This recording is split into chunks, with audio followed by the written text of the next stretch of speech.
అవి క్యూగా అందరూ ఏమంటారు? జెంట్స్ ఉంటారా లేడీస్ ఉంటారా?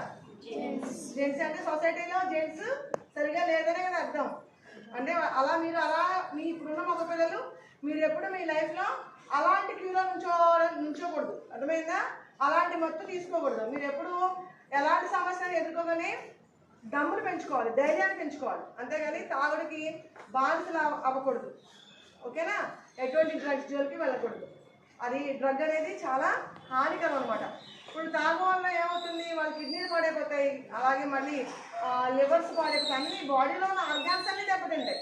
సో దానివల్ల ఏమవుతారు? వాళ్ళు తొందరగా అంటే 90 years బతకాల్సిన వాళ్ళు 60 years అయితే 30 yearsకి చనిపోతారు. ఎక్కువ తాగారనుకోండి తొందరగా చనిపోతారు. దానివల్ల ఏమవుతుంది? చనిపోతే మన ఫ్యామిలీ ఎవరు పెంచుతారు? నాన్న ఉంటే కదా బయటకి పనిచేసి మనీ తీసుకొచ్చి ఇంటిని పోషిస్తాడు. అప్పుడు అమ్మ ఒక్కటే అయిపోతారు కదా.